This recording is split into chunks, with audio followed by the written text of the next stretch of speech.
আসসালামু আলাইকুম, welcome to life with me. আজকে আপনাদের সাথে শেয়ার করব ভিন্ন একটি ব্লগ। আজ শেয়ার করব খাসির পাক্কি বিরিয়ানি রেসিপি।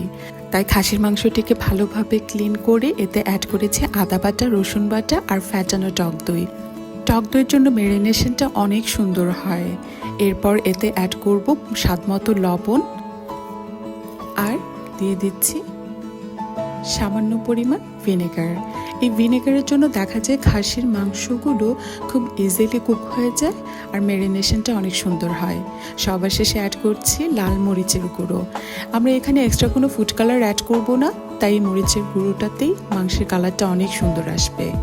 3 থেকে 4 ঘন্টার মতো ম্যারিনেট করে তেলের মধ্যে গোটা গরম মশলা দিয়ে মাংসটাকে ভালোভাবে কষিয়ে রান্না করতে হবে, ভুনা ভুনা করে। কারণ যেহেতু এটা পাক্কি বিরিয়ানি, তাই পাক্কি বিরিয়ানিতে মাংসটাকে ভালোভাবে কুক করতে হবে।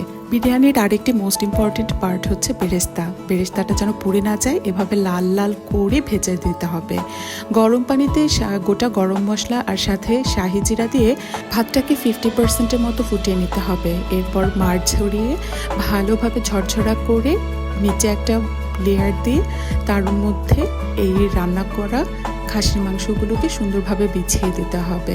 এই তো দেখুন কি সুন্দর লাগছে। এটা হচ্ছে বিরিয়ানির সবচেয়ে স্যাটিসফাইং পার্ট। মাংসগুলোকে সুন্দরভাবে বিছানো হয়ে গেলে এতে দিতে হবে গুঁড়ো করে রাখা শাহি জিরা, জয়ত্রী এবং জয়ফুলের গুঁড়ো। এই তো দিয়ে দিলাম। মশলার এই গুঁড়াটার জন্যই বিরিয়ানির স্মেলটা অনেক সুন্দর আসে। তারপর দিয়ে দিলাম এতে ভেজে রাখা বেরেস্তা, আর যে বেরেস্তার সাথে যে তেলটুকু আছে ওটাও সাথে দিয়ে দিব।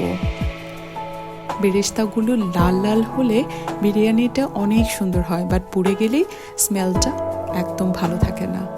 এরপর দিয়ে দিতে হবে হালকা করে চিনি, প্রচুর পরিমাণে কিশমিশ আর আলু বোখরা।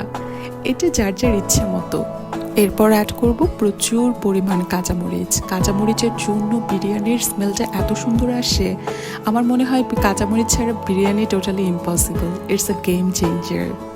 এই তো অনেক মরিচ অ্যাড করার পর এখানে দিয়ে দিব এখন আরেকটা ইম্পর্ট্যান্ট ইনগ্রেডিয়েন্টস, সেটা হচ্ছে ঘি।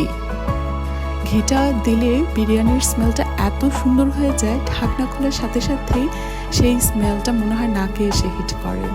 আর ঘির সাথে আমরা আরেকটা জিনিস অ্যাড করব, সেটা হচ্ছে কনডেন্সড মিল্ক। আপনাদের বাসায় যদি মাওয়া থাকে অবশ্যই আপনারা মাওয়া দিতে পারেন। এরপর লাস্টের লেয়ার তুলে রাখা বাকি যে ঝরঝরা ভাতটুকু দিয়ে লাস্টের লেয়ারটাকে এমনভাবে দিতে হবে যেন খাসির মাংসগুলোকে সুন্দর করে কভার করা যায়। আমরা এখানে এক্সট্রাভাবে কোনো গোলাপ জল অথবা কেওড়া জল ব্যবহার করব না, কারণ এই স্মেলটা আমাদের তেমন একটা ভালো লাগে না। এই তো কভার করা হয়ে গেছে। এখন এটাকে দমে রেখে দেওয়ার পালা। যেহেতু সব কিছুই কুক আছে, আমরা প্রায় 2 ঘন্টার মতো এটাকে দমে রেখে আম্মু এখন আমাদেরকে সুন্দরভাবে সার্ভ করে দিচ্ছে পাতিল থেকে গরম গরম। বিরিয়ানি আসলে এমন একটা জিনিস যেটা গরম গরম না খেলে আসলে টেস্ট বোঝা যায় না। এই তো সবাই মিলে খেতে বসলাম, আর আমাদের বিরিয়ানির সাথে ছিল মুরগির রোস্টের রেসিপি না হয় আরেকদিন শেয়ার করব। আর বিরিয়ানির সাথে কাঁচামরিচ আর পেঁয়াজ হচ্ছে মোস্ট ইম্পর্টেন্ট একটা জিনিস। বিরিয়ানিটা এত মজা হয়েছিল, আপনাদেরকে আসলে না খাওয়ালে আপনারা সেটা বুঝতে পারবেন না। বাট আমরা সবাই অনেক এনজয় করেছি আর অনেক তৃপ্তি সহকারে খেয়েছি। আজকের ভিডিও এই পর্যন্তই। ভালো থাকবেন। আল্লাহ হাফেজ।